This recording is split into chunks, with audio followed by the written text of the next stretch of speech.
Hello guys, welcome back to my channel. आज मैं आपको समझाऊंगी कि अगर किसी पुरुष का वीर्य बिल्कुल पतला है, बिल्कुल पानी जैसा पतला है, तो क्या वो पुरुष बच्चा पैदा कर सकता है और क्या कारण होते हैं कि पुरुषों का वीर्य इतना पतला हो जाता है, बिल्कुल पानी जैसा पतला, किस कारण से हो जाता है। तो आज हम इसी चीज को डिस्कस करेंगे। और अगर आपको ये चीज समझनी है तो आपको वीडियो को लास्ट तक देखना पड़ेगा और लास्ट तक वीडियो देखना ही है। साथ ही साथ मेरे वीडियो को लाइक भी करना और चैनल को सब्सक्राइब भी करना। तो स्टार्ट करते हैं वीडियो को। सबसे पहले समझते हैं कि वो कौन से कारण है जिस कारण की वजह से जो आपका वीर्य है वो बिल्कुल पतला हो गया है, इतना पतला हो गया है कि बिल्कुल पानी जैसा हो गया, बिल्कुल बहने लगा है। तो आखिर इसके पीछे का क्या कारण है, समझते हैं। सबसे जो पहला कारण है वो है जिंक की कमी। अब देखो, जो जिंक होता है ना, वो पुरुषों के लिए बहुत मैटर करता है, बहुत ही वैल्यूएबल है। अगर किसी पुरुष के अंदर जिंक की कमी हो जाती है तो जिंक की कमी की वजह से भी जो शुक्राणु की संख्या होती है वो बहुत ही कम हो जाते हैं। अब जब शुक्राणु की संख्या में कमी आ गई है तो उस कारण से भी आपके जो वीर्य की कंसिस्टेंसी वो भी पतली हो सकती है। अब देखो, दो शब्द होते हैं, होता है वीर्य, एक होता है शुक्राणु। मुझे लगता है जहां तक कि आप लोगों को पता होगा, बट जिनको पता नहीं है, वीर्य एक अलग चीज होती है, शुक्राणु एक अलग चीज होती है। जैसे कि जब कोई पुरुष बाहर इजैकुलेट करता है, स्खलन करता है, तो बाहर जो लिक्विड आता है जो कि आपको सफेद रंग का दिखाई देता है, उसे हम वीर्य कहते हैं, यानी कि सीमेन कहते हैं। और उस सीमेन के अंदर क्या होता है, शुक्राणु, जिसे आप अपनी आंखों से देख नहीं सकते।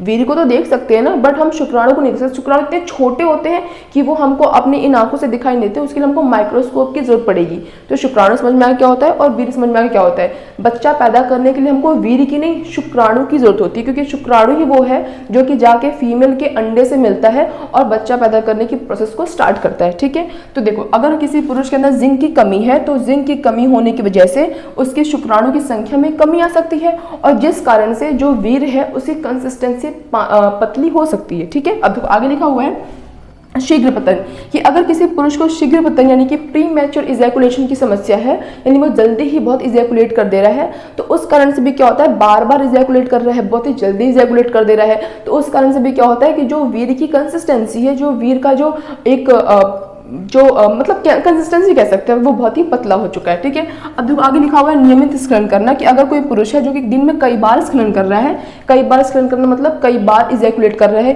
या फिर कई बार मास्टरबेशन कर रहा है, तो उस कारण से भी क्या हो सकता है, जो वीर्य है वो बहुत ही पतला पानी जैसा हो सकता है। क्योंकि वीर्य को बनने में कुछ घंटों का समय लगता है। आप लगातार इजैकुलेट करते रहोगे तो सो ऑब्वियस कि जो आपका वीर्य होगा वो बहुत ही पतला, बिल्कुल पानी जैसा हो जाएगा। तो ये भी कारण हो सकता है। आगे लिखा हुआ है शुक्राणु की संख्या में कमी भी वीर्य पतला होने का कारण, एक सामान्य कारण बन सकता है। अब देखो, शुक्राणु की संख्या में कमी अगर है तो वीर्य आपका पतला हो सकता है, बट ये भी तो जानना पड़ेगा ना कि आखिर किसी पुरुष के जो शुक्राणु की संख्या वो कम क्यों हो जा रही है। वो कम इसलिए हो रही क्योंकि हो सकता है आपको वेरिकोसील या फिर हाइड्रोसील की समस्या हो।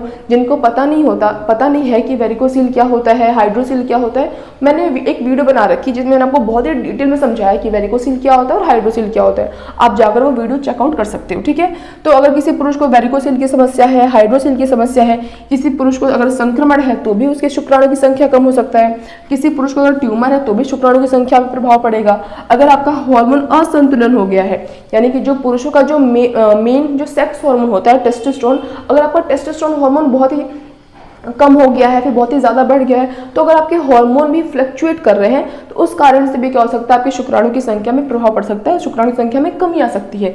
नली में कोई चोट लग गई है, कौन सी नली में चोट, देखो आपको मैंने बताया कि शुक्राणु अलग चीज होती है और वीर्य एक अलग चीज है। ठीक है, तो जो शुक्राणु है वो आपके पुरुषों के टेस्टिकल से बनता है, पुरुषों के वृषण में बनता है। तो पुरुषों के वृषण से एक नली होती है जो कि शुक्राणु को लेकर बाहर मूत्र मार्ग होते हुए बाहर वो लेकर जिसको आती है।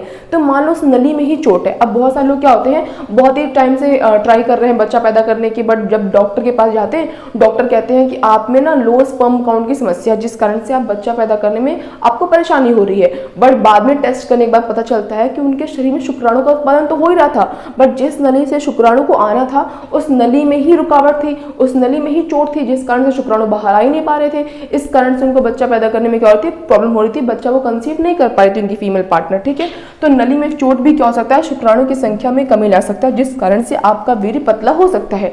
तो ये सारे कारण हैं जिन कारण की वजह से आपके आपका जो वीर्य है वो पतला हो सकता है, बिल्कुल पानी जैसा पतला भी हो सकता है। लेकिन मैं आपको एक बात बताना चाहती हूँ, जब कोई व्यक्ति जब कोई पुरुष इजैकुलेट करता है, स्खलन करता है, तो जो स्खलन करता है ना, जो अमाउंट वो बाहर निकालता है, तो पर ml सीमेन में यानी कि 1 ml वीर्य में लगभग 15 मिलियन शुक्राणु होने चाहिए। अगर किसी पुरुष में जब वो इजैकुलेट कर रहा है तो पर ml अगर वीर्य में 15 मिलियन शुक्राणु नहीं है, यानी इसको लो स्पर्म काउंट की समस्या है। जो बच्चे पैदा होते हैं वो शुक्राणु से पैदा होते हैं, वो वीर्य से पैदा नहीं होते हैं।